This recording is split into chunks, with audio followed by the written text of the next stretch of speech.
Crown Jewel 2024 in the books. There you see it behind me. God, I really got to work on camera angles. But yeah, that was the event. That was Crown Jewel, the Saudi tradition. Camera? Screwed up my camera. I'm back, I think. We'll soon find out if I've screwed it up and I'm upside down. It'll be an entertaining watch. Anyway, I'm going to do a quick summary. Welcome along to Flash Talks, folks. My summary of Crown Jewel 2024, the penultimate premium live event of the year. So it is obviously the tradition now. Twice a year, WWE is in Saudi Arabia. They have one at the start of the year and one at the end of the year. And this, of course, was the end of the year one.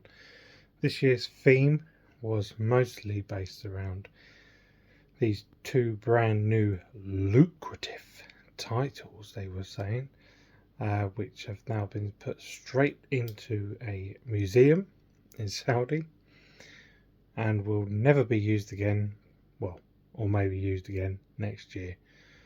So basically, apart from Saudi Arabia, no one gives a shit about it. But it was so lucrative that it was the main event. Roman Reigns went on first. The Bloodline versus Reigns and the Usos, who have just recently got back on side with each other. I'm going to stand back up. I quite like this angle.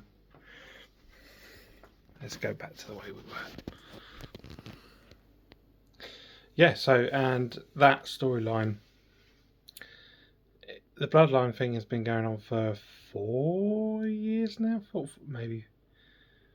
Yeah, was it the first one was Reigns came back, defeated the Fiend to take the title during COVID. Yeah, 4 years. 4 years it's been going now. And man, this thing's still got legs to it. It's more twists and turns. They've just got back together. You've obviously got the new Bloodline versus the original Bloodline at this event.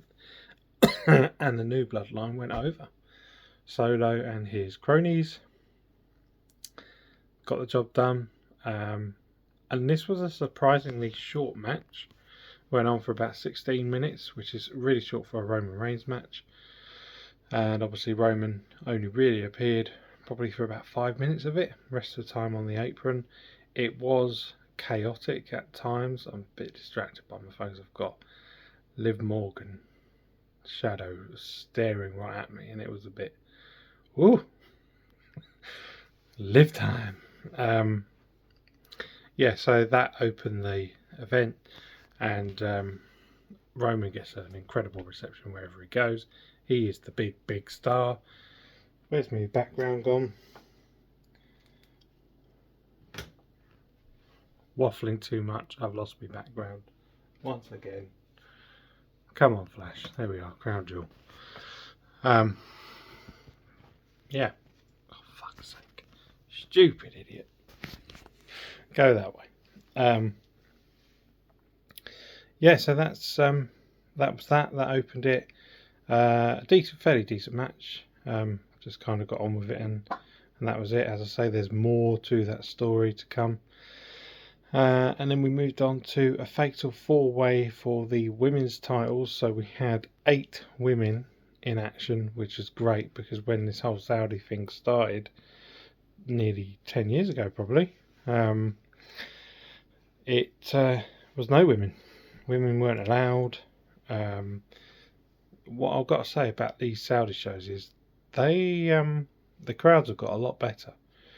At the start it was just no atmosphere, full of old men, old wealthy men, and yeah, but it's got a lot better as the years have gone by. The crowd are more into it.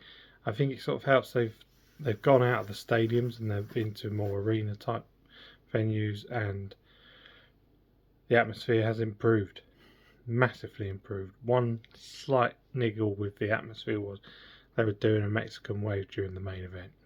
could have really done without that. It's the main event between two great wrestlers. And then we had, I'm going to flip the camera again just to annoy you all. And then we had, so that Fatal 4-Way was really enjoyable, a lot of fun. And Bianca and Jade Cargill retained the titles, which in my fantasy predictions league we have didn't go down well with me. I don't think I did very well for this event at all in terms of predicting the event. But it was a fun match, and standout for me has got to be this Metaphor team that's come up from NXT. They look great. The power behind the team is incredible, and it's good to see, particularly with NXT. That'll be a side note, and I'm sure I'll be doing an episode on NXT's episode coming up at the old ECW arena on Wednesday night, so that's going to be fun. I'm sure I'll review that. But in NXT particularly, the women's division is on fire, and it's great to see. I've had my moans on here before that they don't do enough for the women's division. They've dropped the ball with it, but they certainly picked it up a bit more recently. So yeah, they got the job done there. And then we come to what for me was match of the night, is Seth Rollins and Bronson Reed. These two guys have been brawling in the back on Raw for week after week after week. This is purely Seth Rollins getting Bronson over as a proper big guy in the company, and it worked. Even though Seth went over, got the win, Bronson looked so good, and the fact he got back up so quickly after the stomp, after Seth's win, was really impressive. I've got Nia staring at me now. That's not quite as exciting as Liv staring at me. But yeah, that's how that one went.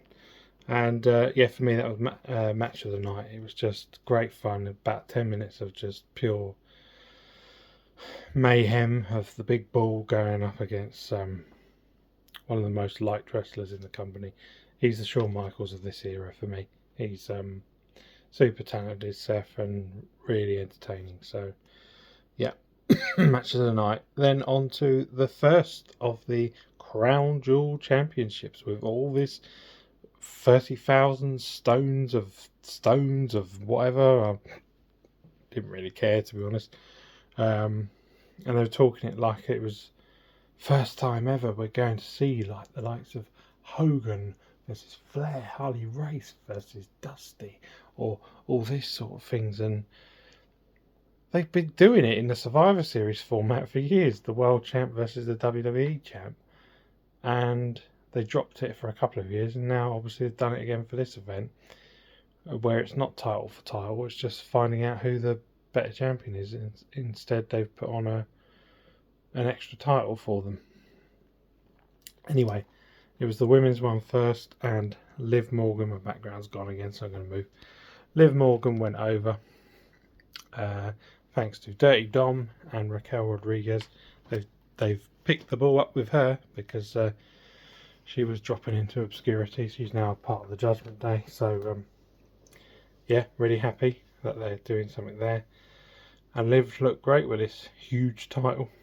On paper you would have thought it would have been Nia going over, but I like this whole interference thing to make Liv an even better heel.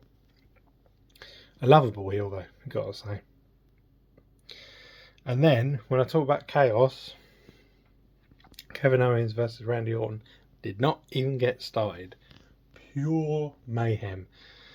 And this is why you love the WWE, because they just do shit like this, where it was just chaos, and KO knocked out the referee, then out comes Adam Pearce, the general manager for Raw, and he gets RKO'd by Orton, obviously. Randy gets beaten down, KO flipping jumps off the side of the stage, was it, and went through the table, through Orton. It was just a mess, and I loved it. and there's obviously more to come from these two. What is the whole plot of this story? We're not really hearing. Orton, KO keeps saying, why are you taking Cody's side and all this sort of thing. I think we're heading for a heel turn of Cody Rhodes. There's a big massive plot to it, and Kevin's really actually the good guy trying to let us know. But whatever way it's going, I'm loving it. I could be completely wrong, but there's something coming with it, and it's exciting to watch. Then talk about exciting, we had a really exciting triple threat match where LA Knight retained the United States title against Carmelo Hayes and Andrade, who have had an incredible series of 6/7 matches.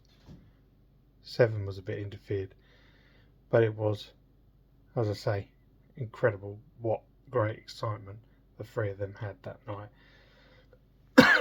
Particularly, there was the moment where Andrade looked like he was going to go off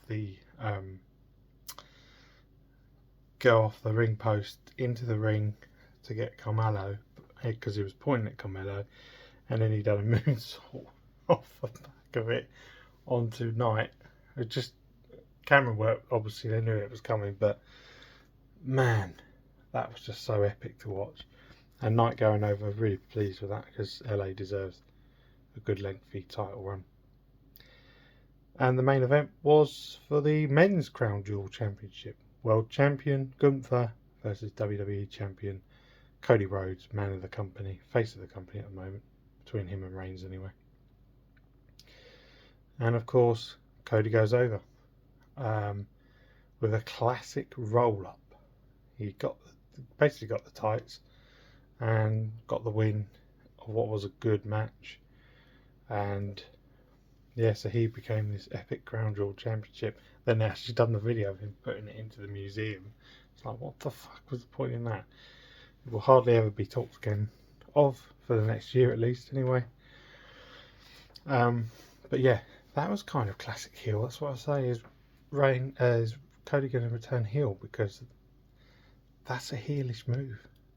A pinfall, grabbing the tights to win when Gunther's actually the heel. I was expecting Goldberg, and they announced Goldberg. He's going to have a retirement match next year. The signs have been it's going to be Gunther, but obviously wasn't to be there and then. So who knows? Who knows what's going to happen here? But as I say, exciting times ahead. Next up is the Survivor Series, and it's the final premium live event of the year. And for us in the UK and around the world, internationally, from the States, it's the last ever WWE Network premium live event before it moves to Netflix from January. So I was going to do a live stream of it, a live watch along. I'm actually away that weekend, so that won't be happening. But I'll certainly review it. I'm sure it'll be a good show. It's the War Games theme, which I really like.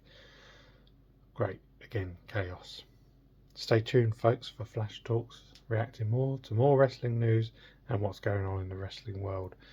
Let me know what you thought of the event. Comment below. Is Saudi shows actually a good thing for WWE? Is it going well? Let me know, be honest, and comment there. Like the video, subscribe to the channel, and share the content, please. I'm on my way to 50 subscribers. Thank you so much, folks, for jumping up the numbers recently. Once I hit 50, I can go live whenever I want on my phone, which would be great because I don't really have many other devices to use. So if you can help spread the word, get me up to 50, then I can go live on my phone whenever I like.